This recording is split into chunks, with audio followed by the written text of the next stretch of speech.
Cheerio. Evan and Tiki on the fan. Evan. We're not in London. Evan's in London. Already saw Big Ben. Hey, kids, look, Big Ben. Another reference Evan doesn't get. Sean, it's Tiki. Tommy with us, too, as well as Connor. It's Evan and Tiki live with you up until Yankee pregame at 6:25 here on the fan. And those Yankees, Tiki, they almost had me last night. What do you mean?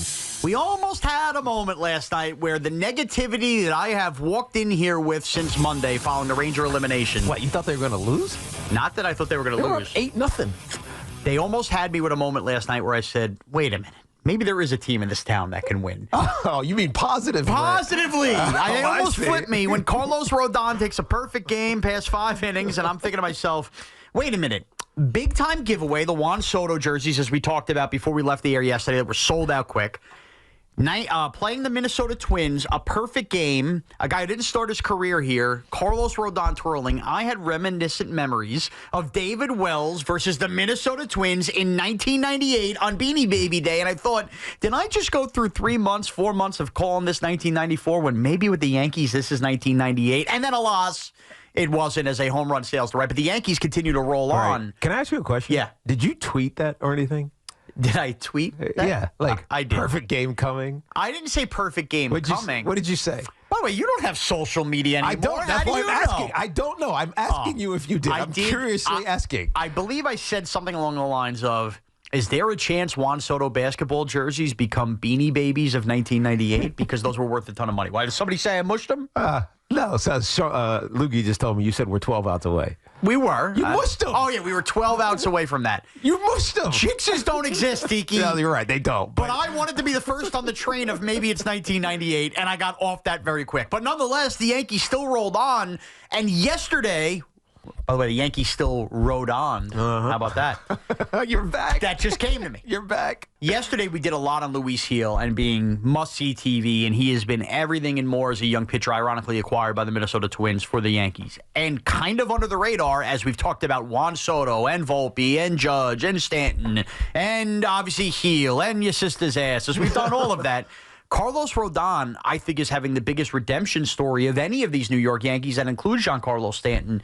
Because right now at 8-2, another big-time outing, an ERA hovering right around 3, he might be destined to also be a participant in this All-Star game for the Yankees in the American League. He's been that good. Well, and it's crazy because a year ago, and I remember this because we went to the Subway Series I think it was our first week together. It was our first week together. We go to the Subway Series game. Chris Sims randomly is sitting in the same row with us, and he is heckling the hell out of Met fans. It was very interesting, as well as Evan jetting out of the club to go Legends Club. to the Legends Club to go sit at his seat so he didn't miss first pitch so he could score. We made fun of him with the waitress, who was awesome there. But it's funny because I remember going into that game with Carlos Rodon, and all you wanted to do was boo him. Yeah. All you wanted, even regardless of how he pitched. Kiss by the way, my fatty! he had a pretty good day that day. Yeah, his best all you wanted year. to do was boo him. But remember, that was his first start at the stadium since he walked off the field. It was at Anaheim, and he blew the kiss to the fans that were heckling him, and he was annoying. It was a fan. It wasn't the fan. I thought it was 2 fans. It was whatever, 1 or 2 fans. Two is more than one, damn it. But it wasn't Yankees en masse. I hate all of you. Kiss my ass. It was you two that are heckling me. Take that. Right, and I remember that being a debate last was a year. debate. And I looked at it as I said, it's still telling me that you can't ignore the hecklers, you can't ignore the fans. And to that point,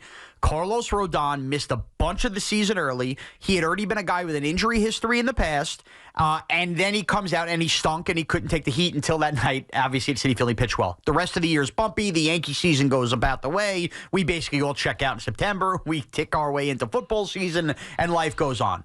But as the season has gone on, you start to realize this year, Carlos Rodon is having a redemption story, and it's almost I want every Yankee fan right now listening, and if you want to call on 888-808-1019, put yourself where you were a year ago with Carlos Rodon. You thought wasted signing by Cashman, making way too much money for what he does, injury history and injury prone that he's missing time, do all of that, and now think about where you are a year later. Team probably better than you thought, even though a lot of people thought the Yankees would be good, even better than you thought. Carlos Rodon, a big reason why, headed for an all-star game. I don't hate this guy. I don't feel like booing this guy. I don't care who he blows kisses to.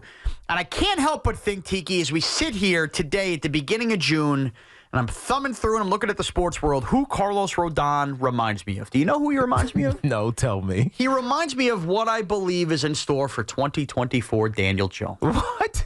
That's the tie Hold here, on. pal. Carlos Rodon hadn't been here at all. He comes as a mercenary, as Evan would call these guys, and he stunk for a lot of the season. Part of it was because he was injured, right? He had some injury issues early with the Yankees. Right. He got out of that, and he started to pitch a little bit better, but it really wasn't the season anybody expected, and we had no idea, truly no idea what was going to happen coming into this year. But it wasn't like we felt like we had ownership over Carlos Rodon. Definitely. It was like he was a mercenary, but a mercenary who wasn't fitting the bill.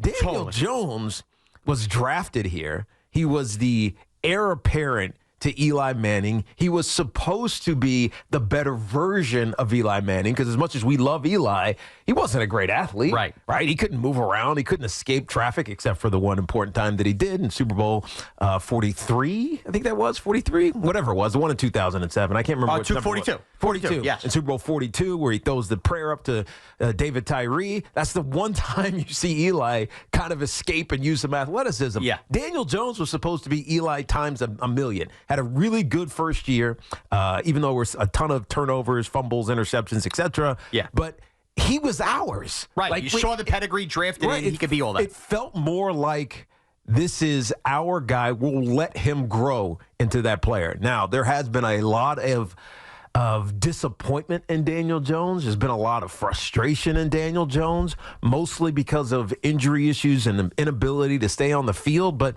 I feel like we give Daniel Jones that treatment that you'd give, I don't know, your kid who's disappointing you a little bit. Like, you're still going to love him. You're never going to kick him out the door, but you just kind of want him to be better. You know what I mean? doubt. I expect better of you. Brooklyn, right? I expect better of you, AJ, right? That kind of feels like my at least my interpretation of how the Giants faithful thinks about Daniel Jones because they want him to be successful.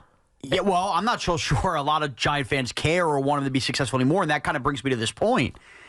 You know, I get it. I was all on board, as you know, when we did the draft lead-up. I wanted them to get Drake May, find a way to trade up. It didn't happen. A lot of that wasn't necessarily performance-based for me. It was the idea of his injury history. Up until 2022, he had been injured every one of his years. He had what I thought was a big 2022. I know everybody lazily points to 15 touchdown passes, of course ignoring the 7 touchdown runs and that he sat out the last game of the year and yada, yada, yada. But then last year happened, and he got injured again multiple times. Neck injury, then tears the ACL. Maybe he was rushed back. Offensive line probably did it to him. Josh Azuda was crying at his locker. A lot went wrong.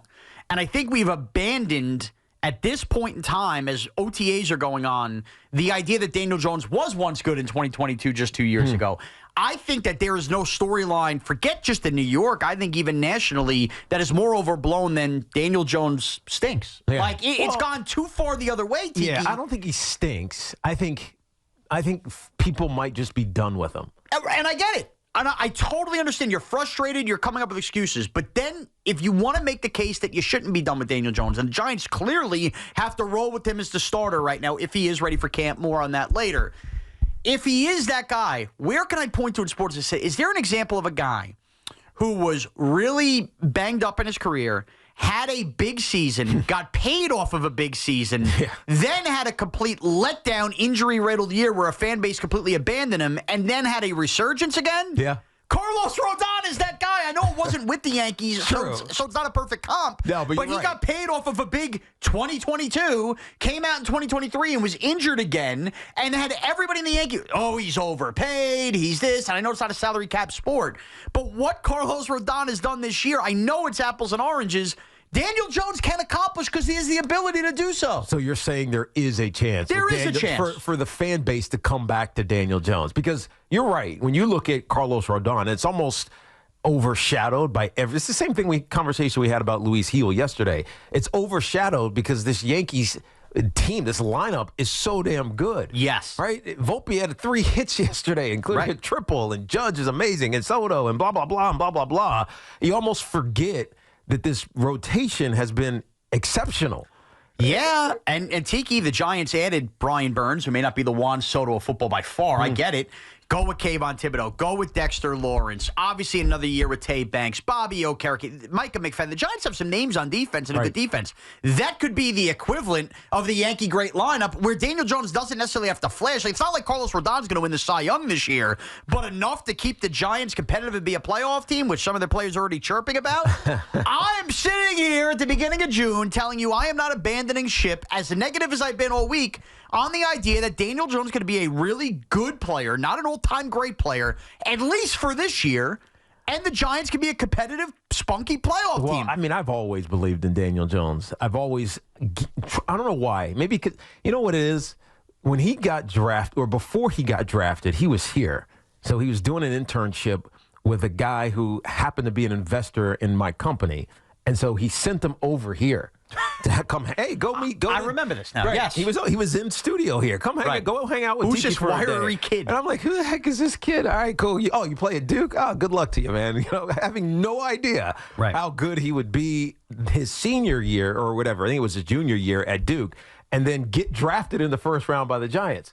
And so he wrote me a note after he came and spent the day with us here. And it was a great little thank you note. It was on like a little station. I still have it. A little piece of stationery paper. Did it say Drew Lock will never beat me out? No, it said, Tiki, thanks for having me in studio. It was great to spend some time with you. Blah, blah, blah, blah, blah thing. Whatever. And so I liked him. I just liked him personally. And then we draft him, and he has a really good rookie season. And I'm like, dude, I love this kid. Right? He's the perfect replacement for Eli Manning. And if I hadn't played with and known and seen the success of Eli, I wouldn't have thought his personality would have worked. But because he has a very, I won't say exact, but very similar personality to Eli, I knew it could work here in New York with the Giants. And after those first couple of years, or 3 or 4 years, it was kind of like, man, I really want to support this kid because I like him personally, and I like what he's done when he's been healthy. But man, he just can't stay healthy.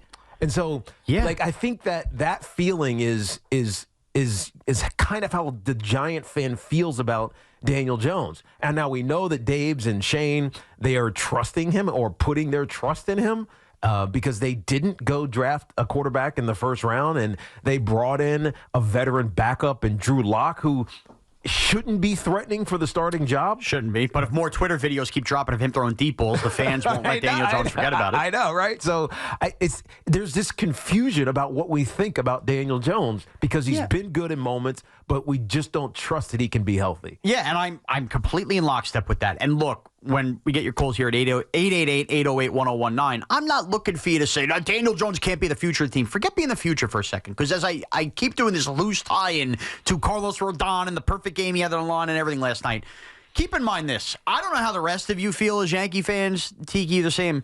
I don't view the rest of the Carlos Rodon contract and what he's doing this year and think to myself, yes, that's a good signing. I still have every injury fear going forward in the years to come so it's the same. That I had. It remains the same. But for 1 year, I could be completely appreciative at the 180 he's done with the fan base based on performance. And I know that kind of player is also in Daniel Jones based on what I saw for 2022. So even if they move on and pull the ripcord, the contract, the out, and all of that at the end of the year, maybe he actually has value and you could trade him. Who knows? All of that on the table. Because there's controllability for 2 more years. Right. For this specific 2024 season, I don't know how you can't watch Carlos Rodon pitch and at least drum up in your mind, because you saw it in 2022, that, you know what? Jones, them not ending up with Drake May, could be the best thing that happened to him, could be the best thing that happened to the team for 2024. Right. It's like, in what is still a wide open NFC. It's like fan forgiveness. Like yes. In your mind, you forgive all that you think you know about or know about him, but you just kind of forget it for a while. And you're just going to blindly trust. Trust that what you're seeing in real time, like what we're seeing in real time from Carlos Rodon in a 2024 season, throw 2023 out the window where his ERA was 6.8 or 6.9 or something like that, and just reset and like him for what you're seeing as opposed to what you know. And I think, honestly, that might be how Daniel Jones – it's the only way Daniel Jones is going to get the fans back on his side is if they throw out what they know and just focus on what they're seeing. Now, that could be bad, too, because if they're seeing bad, it's going to reinforce it. No doubt. But if they throw out what they're seeing and he's really good when he comes back, or if he comes back at the start of the season, then I mean, yeah, I could see that only because there's that familiarity. Like there's that still a little bit of belief that maybe he can be somebody. But it's dicey, man. It's really dicey because I really think a lot of the fan base is just ready to reset. Can any of those fans that have been in the back of their mind anti-Daniel Jones reset for 1 year? What would it take? Because, got news for you, a lot of you who are Yankee Giant fans, if I asked you on October 1st what you thought of Carlos Rodon, you would have never guessed on June 1st what you'd think of Carlos Rodon now. 888-808-1019. Let's start with the phones. Gary in Howell, New Jersey. Gary, what's up? Hey, what's going on, fellas? Thank you for taking my call. What's up, man? So, yeah, I mean, I think when it comes to the Giants, I'm a big Giants fan, Giants, Knicks, Rangers, and Yankees. I feel like I'm logical. I'm kind of in between, like, the crazies on either spectrum of hating Daniel Jones or thinking he's going to be great. Yeah. It's not really a scapegoat, but, I mean, you really could point to just the fact that he's had no great weapons besides Saquon, who's a running back, and now he has Neighbors, and just the line has been horrible. Like, you got to figure, if the line is half as good, if it's half decent, like, how much production could we get from him, especially after bringing the team to the playoffs and winning with, like, the 30th ranked offense and the 30th ranked offensive line. I think that the potential's there. It's just, can he stay healthy? And obviously, with the line not being great, it's tough for him to stay healthy. I think the line's improved a little bit with the guy from Green Bay.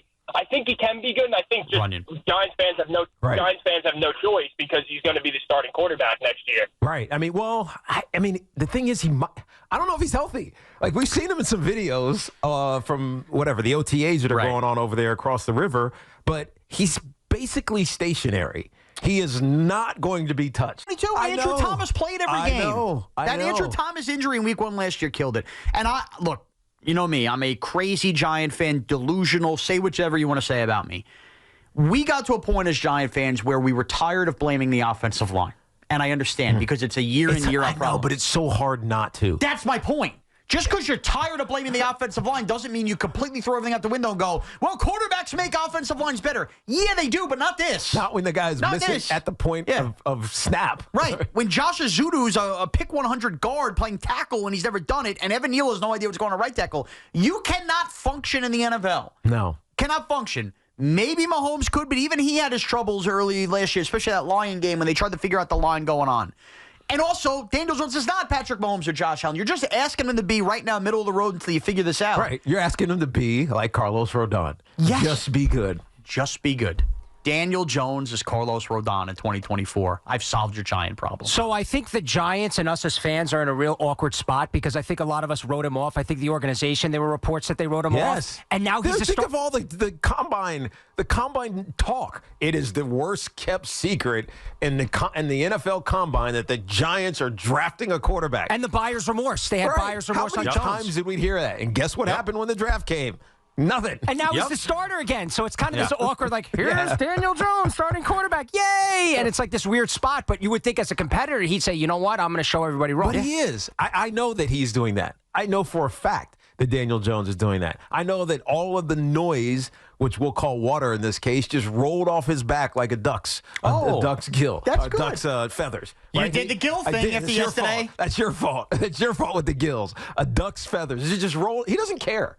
Daniel Jones does not let noise affect him or bother him. He doesn't emotionally get him out of sorts and make him want to react and respond like we know some athletes want to do. He is just going to put his head down and he's going to go grind. You hear it when Shane talks about him. You hear it when Dabes talks about him. Yeah, if I ever have a question, I got to ask Daniel Jones. I just go ask him because he's always in the facility. He's always grinding, and that I appreciate about him. But at the end of the day, for us as a fan base, and that's most of Connor. What are you? Oh, Connor's a Jet fan. Yeah, he's got a damn Jet shirt on today as well. It's almost like he knew. I know. He Connor, knew it was me and you and not Evan today, and he had to do that. I mean, I have to represent the Jets. We got a lot of Giants fans in here. We have to have at least one person who's a Jets fan. Unfortunately, you're in charge of the board, so I can't force your mic off. But still, but all the Giant fans, and that's most of this room that we're talking in right now. Like, we want to believe in him. We really do. We want good football. But we need the example to buy into it. We need the Carlos Rodon